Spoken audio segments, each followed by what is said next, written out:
next speaker is Ray Trevisan from OTG Capital. Ray is a fund manager and director of OTG Capital. Established in September 2018, OTG Capital's asset-backed investment trust has delivered an average of 6.75% since inception. Simplicity and reliability is forefront of their delivery model, and they continue to deliver results to clients quietly and confidently. Ray's presentation topic today is investing in bonds, why it should be in your top 3 choices. Welcome to the stage, Ray. Thank you so kindly. Can you hear me fine? Going to go to my share screen. Okay, so first of all, thank you so kindly for having me along. What I'm going to cover today really is an introduction to bonds 101. And again, this may be fairly simple for some investors out there, but I always find that covering the simple things first is a great place to start. And as normal, our standard disclaimer that we're providing a commentary, which is general advice only. So shares or cash, cash or shares. I have been in this game long enough to, I guess, talk to many investors, and their primary focus is equities or cash. And so this middle asset there where I'm talking about fixed income rarely gets a look in because people think of bonds as being very boring, or they just simply don't understand them. And so hopefully today, I'm simply going to do a bit of an introduction and provide some basics about what bonds are all about. So they're not understood. And again, if you believe the statistics, less than 6% of Australian investors actually play in that area of bonds. Now, I find they're easy to invest in, and certainly they have an incredibly wide range of choice, yields, and also risk profiles. They aren't always boring. Some of them can be potentially very, very risky. So what is a bond? Now, a bond, I guess, basically, it's a loan. Now, when we look at loans, you be very familiar with the word mortgage, and mortgage is actually a French word meaning engaged until death, engagé à mort. And so quite a fascinating definition when you think about it.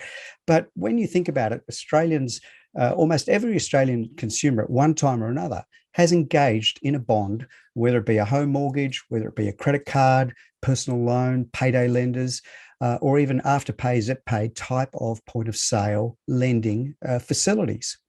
And so there are many types of bonds out there as well. And so people are usually very familiar with government or treasury bonds because that's what gets quoted in the markets quite a lot. So the US Treasury bond rate, for example, is what's commonly quoted. We have corporate or municipal bonds, and we also have investment grade bonds. And I'll talk a little bit about more in just a moment. Asset-backed is what we deal with in OTG Capital. And then I guess the non-securitized and open type of bonds or loans that I guess from that perspective, I look on those fairly cautiously. So the types of bonds. Now, investment grade bonds are issued by investment vehicles like trusts, funds, broking houses that have been rated by reputable agencies like Moody's or Standard & Poor's. Now, I add an air of caution there. Just because they've been rated doesn't necessarily make them less risky. They've been reviewed by a third party, but we also know that history tells us that even those ratings agencies let the markets down, and the GFC, I think, is a very salient lesson. And for anybody out there, the $17.6 billion worth of Credit Suisse bond owners that got zeroed out with the acquisition by UBS would be sitting there scratching their heads going, what the heck just happened? So specifically mortgage-backed bonds is what I deal with at OTG. So they're issued by investment trusts and funds, and we use real estate usually to secure a loan in case of a default by a borrower. And I guess from that perspective, when we're talking about an asset-backed security, which they're sometimes called, or an RMBS, a residential mortgage-backed security, they, I guess, commonly get confused. And so many people start asking, oh, Ray, are you in a mortgage fund? And it's like, no, we are a bond provider. We lend money. We're simply using a real asset, real property. And usually for us, that is in the capital cities where we find it very tradable. And that's the kind of asset that we use to collateralize all our loans. So other kind of loans that are done without regulation, an AFSL or an ACL, without rules or protection, they're schemes to fund projects that what I would say are not standard. And I refer to them as really being the Wild West.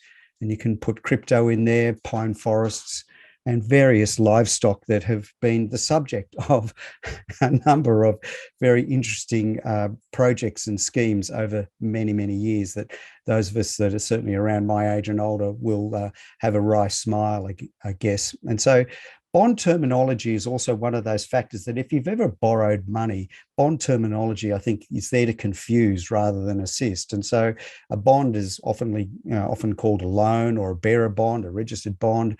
And so you have all these different types of, ways of expressing the same thing. And same thing with an interest rate. So coupon rate, a return, a yield, a payment, a coupon payment is simply how much cash are you getting back for the loan that you're providing. The term is the maturity date or the loan duration. Principal, how much you're actually lending.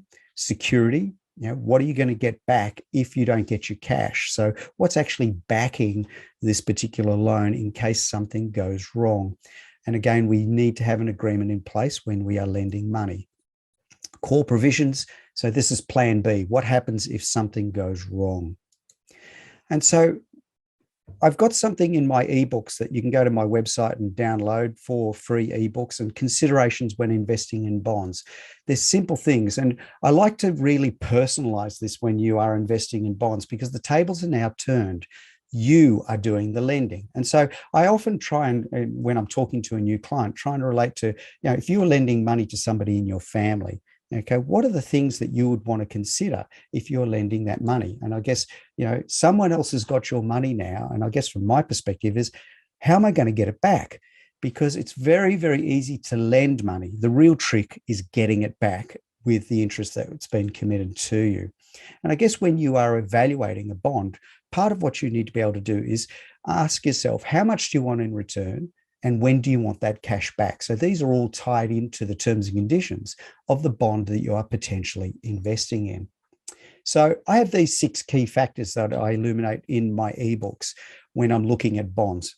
Reputational is really, really important. So are you dealing with somebody that's reputable, has a good track record, has not defaulted on their loans or their borrowings, and have good customer records? And again, the internet's a wonderful thing. You can look people up very, very easily. Maturity. How soon do you want your money? So if you've invested in a bond that has a 3-year maturity, obviously you can't come back 4 or 6 weeks later and say, excuse me, I need my money back, because then you're going to create problems and you may not actually get the cash back when you want it. So maturity is important. And risk reward. Now, this is really important in my day-to-day running. I look at contracts, I look at deals on a daily basis. And it's not just a gut feel. You need to do your numbers, you need to do your due diligence, but you need to evaluate, is my risk versus the reward when you are evaluating a bond? And so if somebody's offering very, very strong returns, you've got to scratch your head and say, well, if that's above market rate, what am I risking? And is the reward commensurate with what I'm getting back? And again, the bonds that are, particularly, I like this particular one because this graphic is of a Domingos kind of bond in South America. Not quite so good as maybe a US Treasury bond, for example. So collateral and security, and you'll have heard some of the presenters before me talk about collateral and security. You have to make a judgment call. If push comes to shove and you've got to turn something back into cash, one of the things that I often get asked about why I focus on real estate only is because it turns back into cash very, very well, particularly in highly sought after locations of the country. So from that perspective, when I look at business assets, yes, they're real, but if you had to go and actually liquidate them and turn them back into cash, I simply ask the question, are you going to get 100 cents in the dollar back? Yes or no?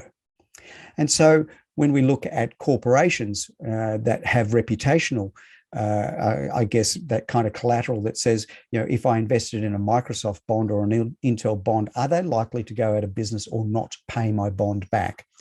And I guess on the balance of things and looking at their track record, you'd say to yourself, well, that sounds like a reasonably safe bet. Plan B. what happens when the bondholder comes back and says, you know what, I can't give you your cash back, but I'm going to give you some shares in my company in exchange for the cash that you gave me a few years back. Now, some people may look at that and go, hey, that's fine, I'm happy with that. Others, they may sit there and go, I actually want my cash, please. And so you need to be wary that if there's a plan B there, what that plan B is in the bond that you're investing in. And the last one, and most importantly, is your liquidity and tradability. So there are many bonds out there. There's a bond market out there today that you can invest in, and they will print in their terms and conditions what their liquidity is and whether a fund is liquid or illiquid in that regard. So how do I invest in bonds? Where do I start? So you can talk to brokers, you can talk to your financial provider, bond providers directly. You can deal directly with companies that issue the bonds or their appointed brokers or third parties.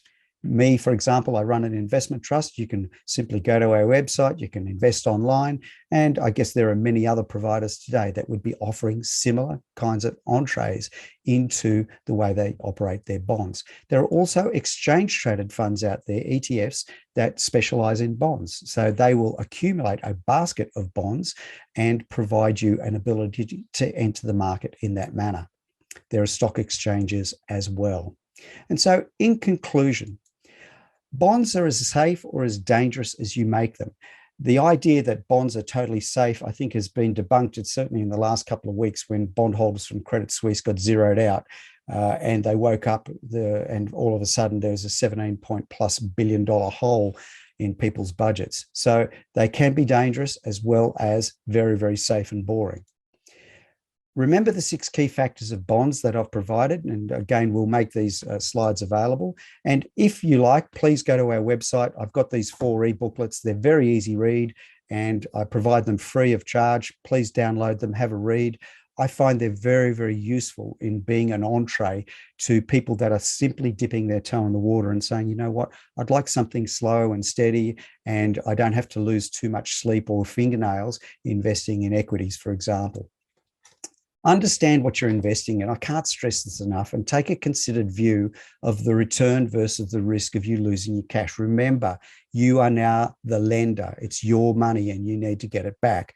And is the security real and tradable for cash? And I'm sure you'll hear not just from me, from other presenters as well that talk very specifically about that. And I guess bottom line, if it doesn't make sense, don't do it.